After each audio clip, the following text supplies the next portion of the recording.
بسم اللہ الرحمن الرحیم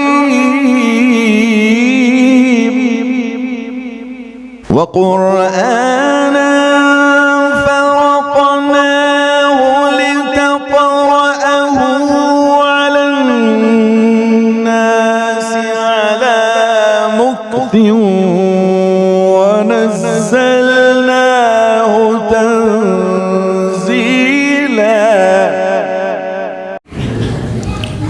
الحمد لله رب العالمين والصلاة والسلام على سيد الأنبياء والمرسلين وعلى آله وأصحابه أجمعين. أما بعد، أعوذ بالله من الشيطان الرجيم. بسم الله الرحمن الرحيم. وَلَقَدْ آتَيْنَا دَاوُودَ مِنَّا فَضْلًا. صدق اللہ مولانا العظیم.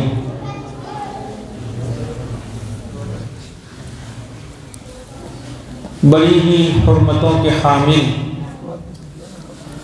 حضرات علماء کرام، جمعے کی اس بابرکت شب میں قرآن کریم نعت النبی صلی اللہ علیہ وسلم کے عنوان سے منعقد اس بابرکت مجلس میں شریک نیک نفوس، پاکیزہ جذبات کے حامل میرے بزرگوں اور بھائیوں، اللہ رب العزت کا شکر بجا لائیے کہ اس ذات نے ہمیں اور آپ کو ایک ایسی نسبت پر اپنے گھر میں جمع ہونے کی توفیق سے نوازا ہے جس نسبت کو ہر کوئی نیک دل سلیم الطبع اپنے لیے سعادت عظمی خیال کرتا ہے، اور اللہ کا ہر وہ بندہ جو اس کی رضا کا چاہت ہوتا ہے،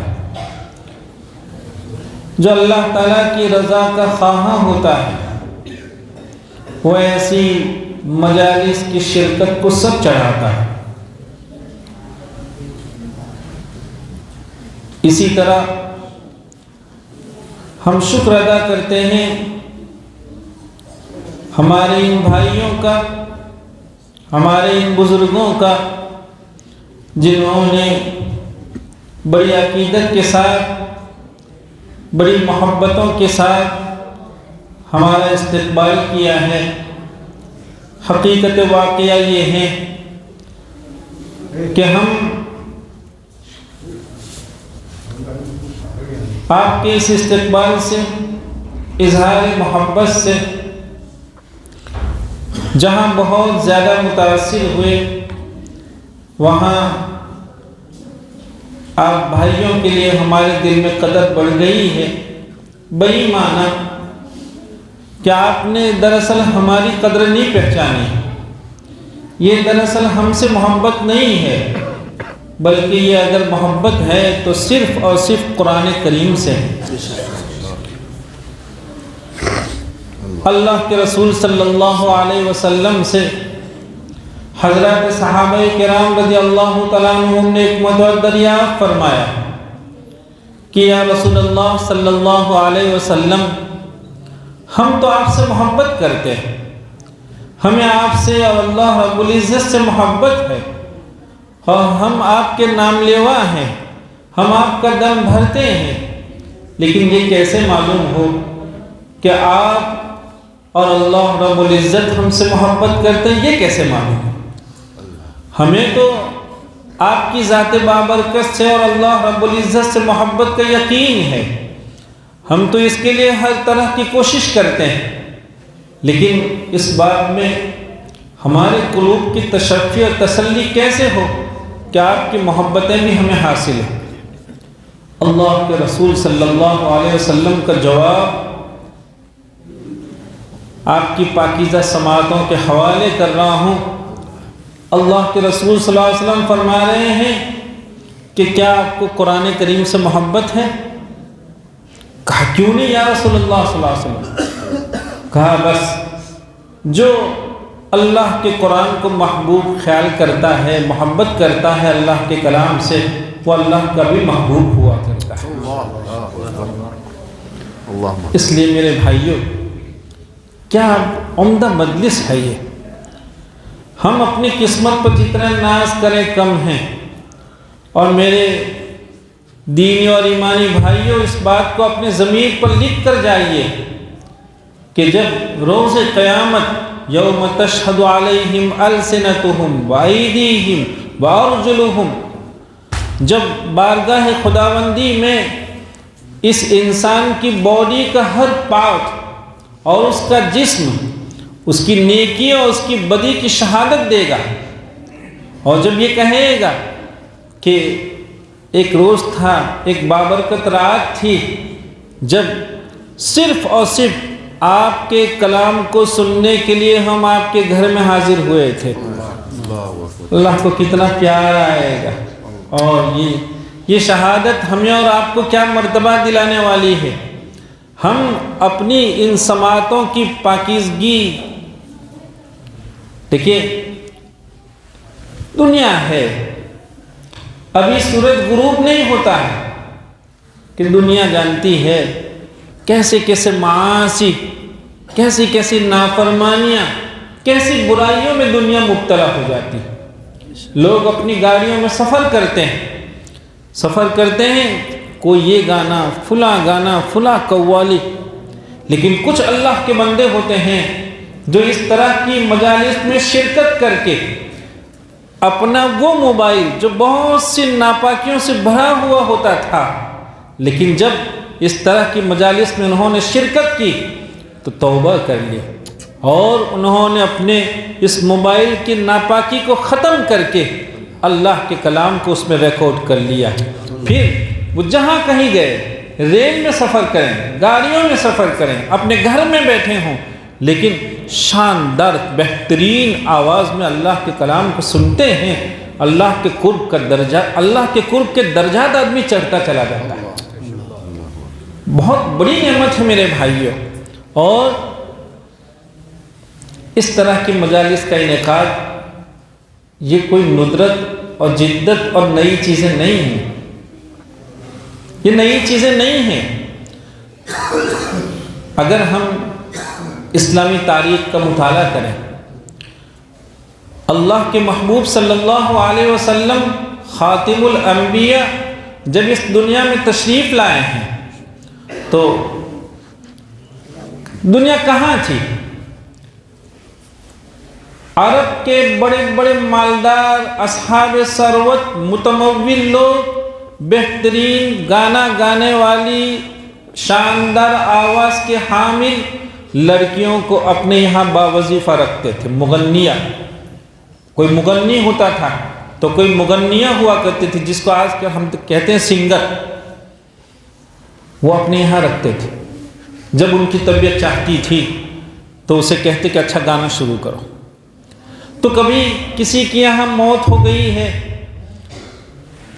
دفنا دیا، اس مغنیہ کا میت سے کوئی رشتہ نہیں ہے، لیکن اس کا پیشہ ہے، اس کا دھندا ہے، لہذا وہ اشعار کو اپنی بہترین آواز اور شاندار لہجوں میں ترنم میں پیش کرتی تھی، اور اس سے 2-4 روپے پایا کرتی تھی۔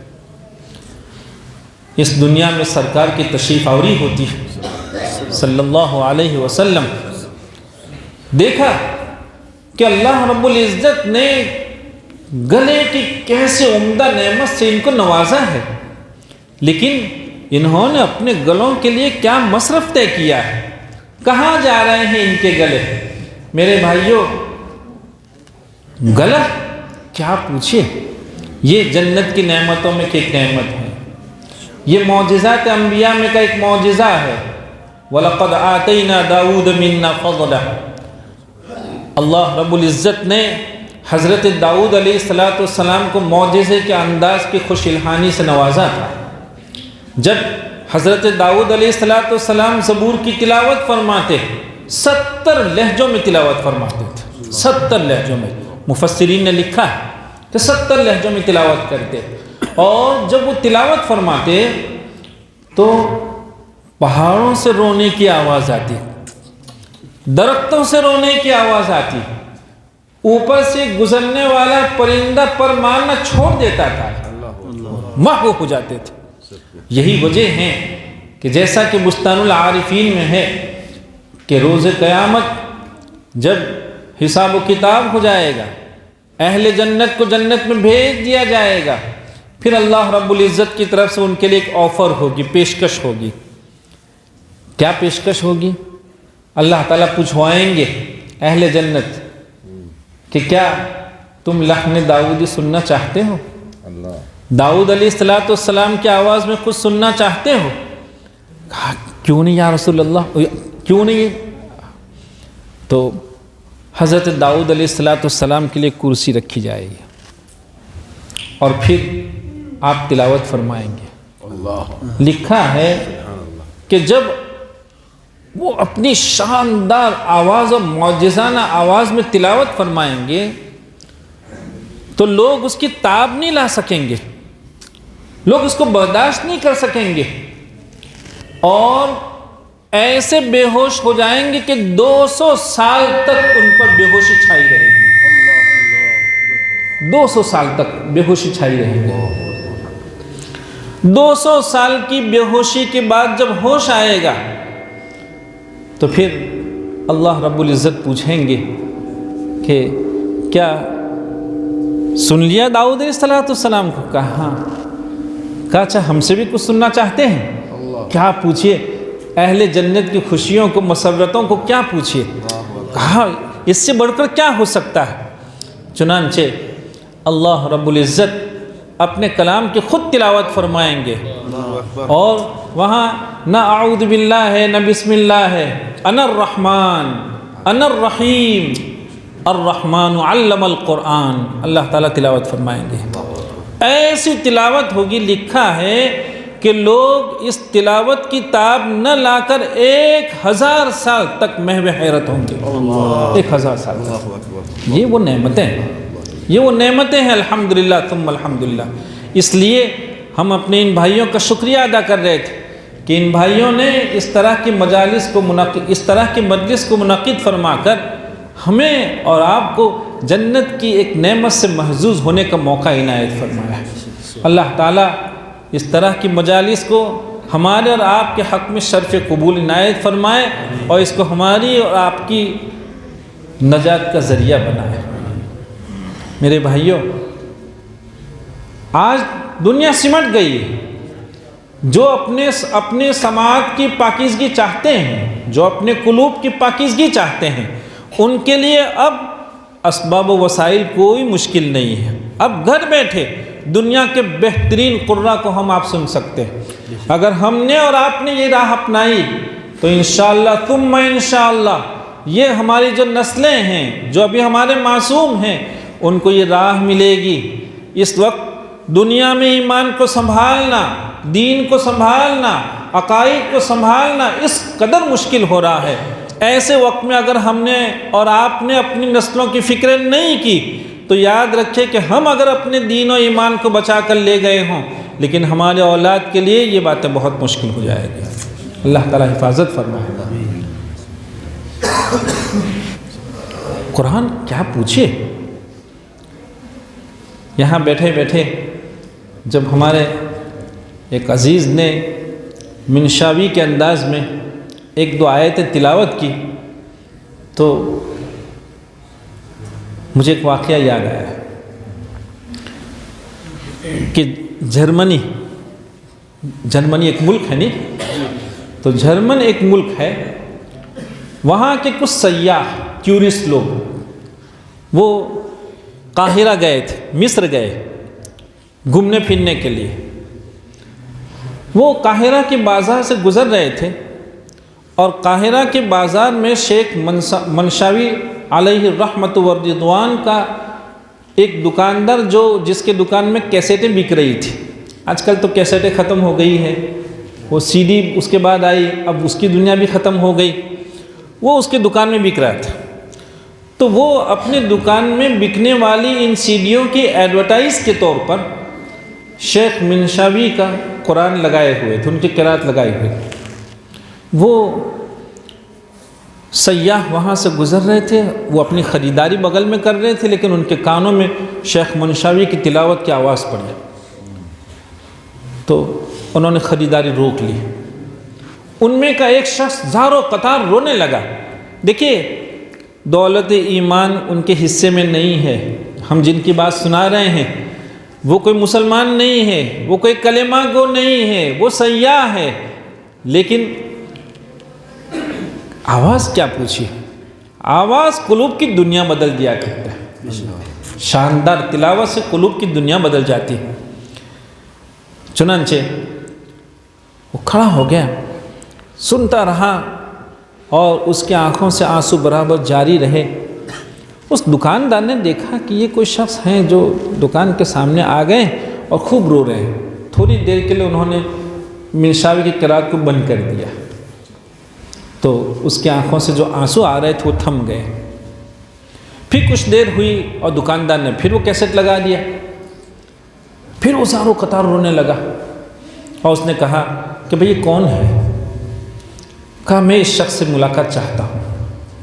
چنانچہ انہوں نے کہا کہ کل جمعہ ہے، آج جیسے شب جمعہ کا، آئندہ کل جمعہ ہے، اور شیخ محمد صدیق المنشاوی یہ فلاں مسجد میں قرات کے لیے آنے والے ہیں، تو وہاں ان کی ملاقات ہو سکتی ہے. چنانچہ وہ جرمنی سیاح، وہ ٹورسٹ پر وہ گھومنے پھرنے کے لیے، تفریح کے لیے گیا ہوا شخص، دوسرے روز وقت پر شیخ محمد صدیق المنشاوی کے ملاقات کے لیے پہنچتا ہے.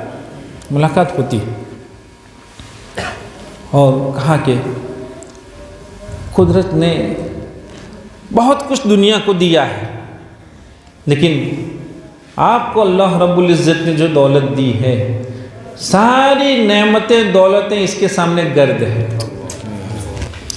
اور اس نے داخل اسلام ہونے کی درخواست کی کہ میں داخل اسلام ہونا چاہتا ہوں.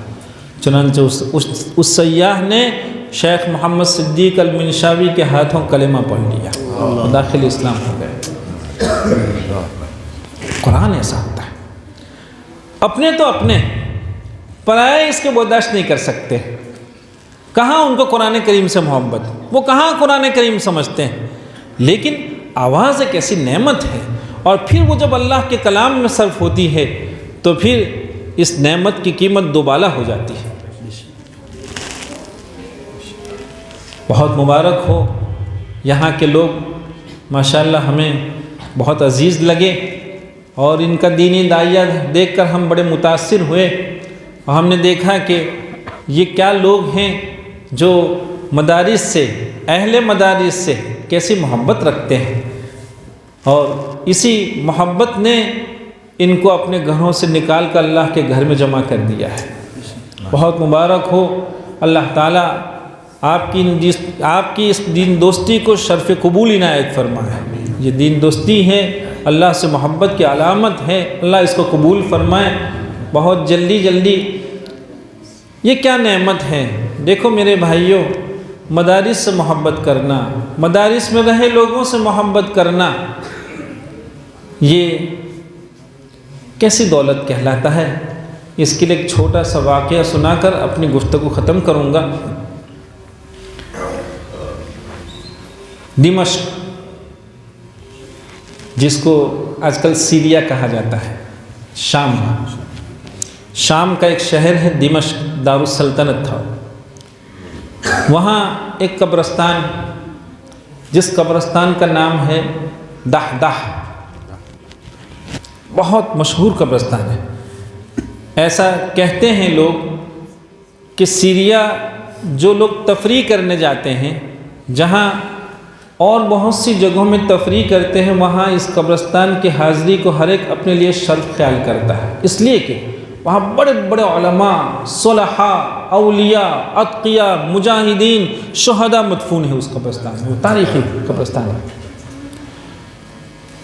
اس قبرستان سے متعلق ایک واقعہ یہ لکھا ہے کہ وہاں ایک گورکن تھا، قبر کھودنے والا. وہاں ہر جگہ کا جو ہر جگہ کی تہذیب الگ ہوا کرتی ہے. وہاں کی تہذیب یہ ہے کہ بھئی جب کسی کی میت ہوتی ہے تو اس کو اطلاع دی جاتی ہے، وہ قبر تیار کرتا ہے، پھر دفنانے کی ذمہ داری اسی کی ہوا کرتی ہے اور اس پر اس کا گزر بسر ہوتا ہے. وہ باوظیفہ یہ کام کرتا ہے. چنانچہ ایک روز ایک عورت آئی اور اس گورکن سے کہا کہ بھئی ایک قبر کی ضرورت ہے، میرے بچے کا انتقال ہو گیا ہے. کہا ٹھیک ہے. اس نے قبر تیار کر دی. چونکہ وہ جو خاتون تھی وہ کوئی اتنے معروف قبیلے کی نہیں تھی، غیر معروف قبیلے کی، اور کوئی خاص حیثیت بھی نہیں رکھتی تھی. تو لکھا ہے کہ اس جنازے کے ساتھ بہت معمولی تعداد میں لوگ قبرستان پہنچے، وہ عورت بھی گئی. جب وہ قبر کھودنے والا شخص اپنی ذمہ داری کے طور پر بچے کو دفنانے لگا تو اس نے دیکھا کہ دو شخص بہترین گھوڑوں پر سوار ہو کر آئے، اور جیسا ہی اس بچے کو قبر میں رکھا، اول تو اس کی قبر جنت کی طرف وسیع ہو گئی، اور وہ جو دو گھوڑے سوار لوگ آئے تھے وہ اس بچے کو اٹھا کر لے گئے. اس نے دیکھا، اور کوئی نہیں دیکھ پایا تھا اس کو، اسی کو یہ محسوس ہوا تھا. وہ شخص اس کی تاب نہیں لا سکا اور وہ بے ہوش ہو گیا. لوگوں نے دیکھا کیا ہے. چنانچہ اس کو کسی طرح سہلانے کی کوشش کی لیکن وہ ہوش میں نہیں آیا، تو پانی چھڑکا اس پر. کچھ دیر کے بعد اسے ہوش آیا. ہوش آنے پر لوگوں نے پوچھا کیا بات ہے؟ تو اس نے کہا کیا کہوں آپ سے.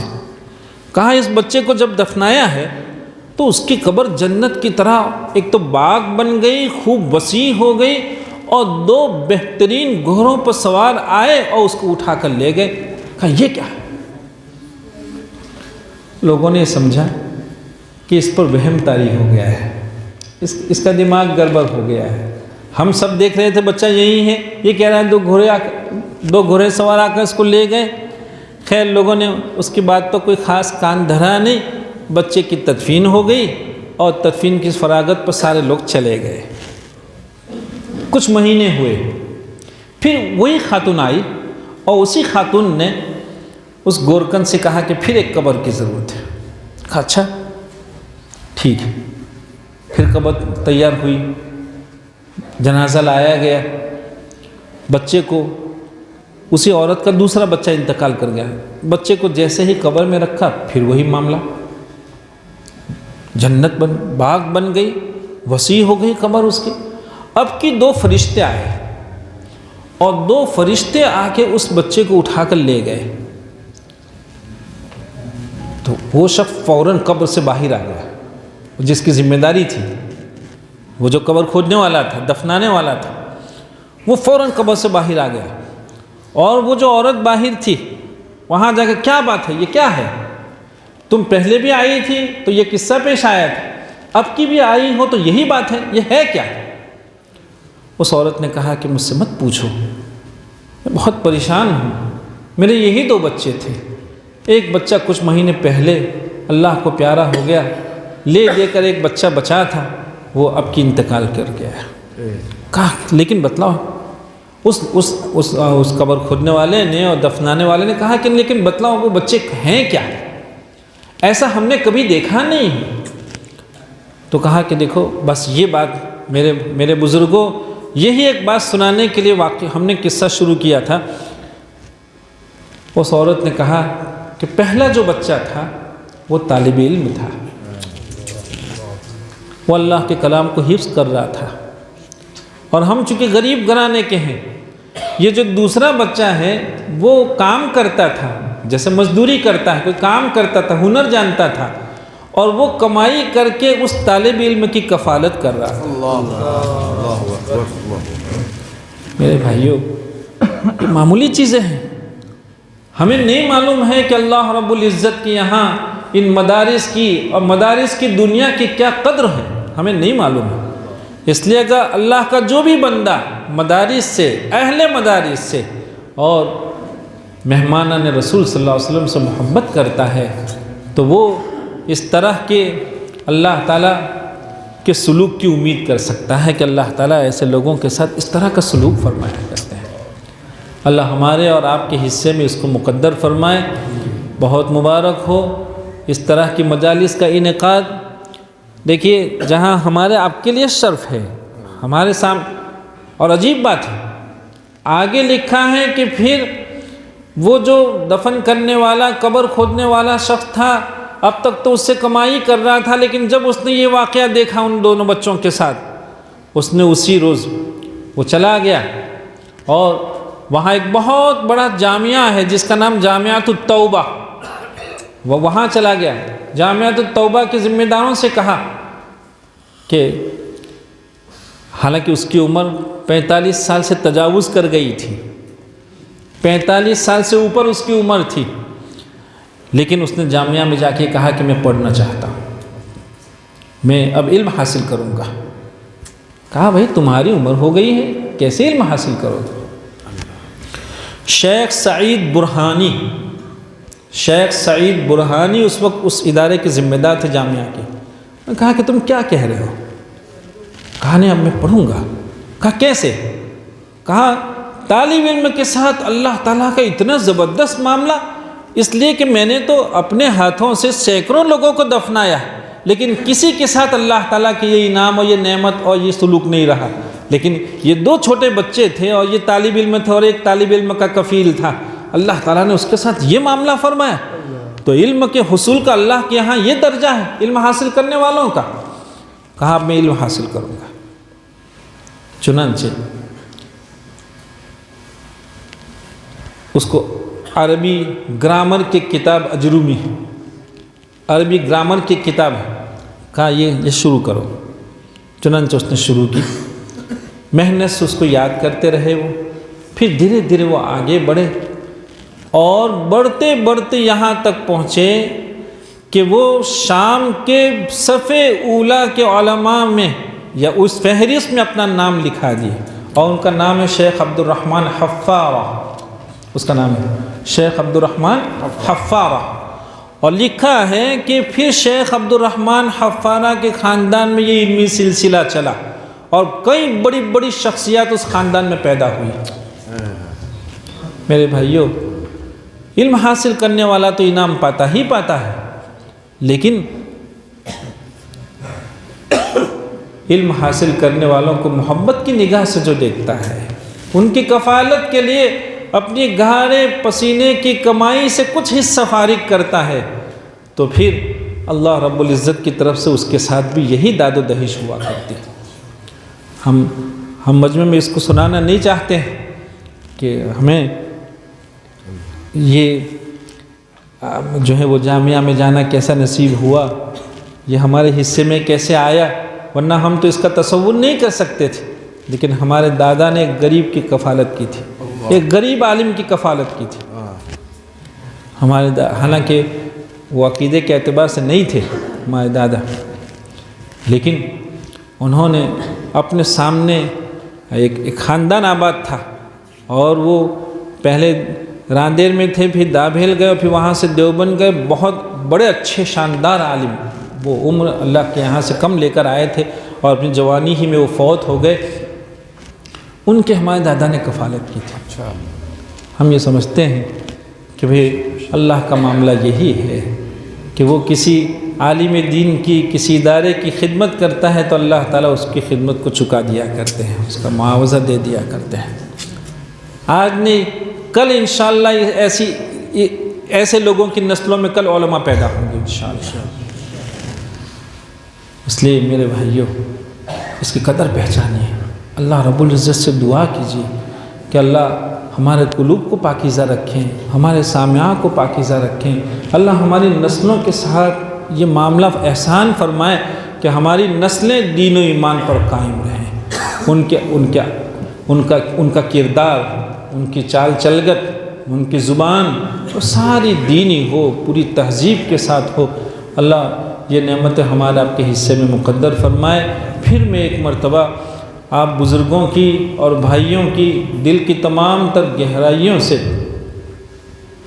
سچ یہ ہے کہ جب استقبال ہو رہا تھا تو ہماری طبیعت پہ اتنا اثر تھا کہ ہم اس قابل نہیں ہیں، ہم اس قابل نہیں ہیں، لیکن یہ آپ کے اخلاق کی رفعت تھی جو آپ ہمارے ساتھ کر رہے تھے معاملہ، تو ہم اس کی قدر کرتے ہیں اور جو ہے وہ آپ کے لیے اللہ رب العزت سے دعا کرتے ہیں کہ اللہ تعالیٰ آپ کی ان محبتوں کا دارین میں آپ کو بہت بہتر صلہ عطا فرمائے اور سبھی کو اللہ تعالیٰ اپنے امان میں رکھے، اپنی حفاظت میں رکھے اور ساری تنگیوں سے اللہ تعالیٰ ہم سب کی حفاظت فرمائے۔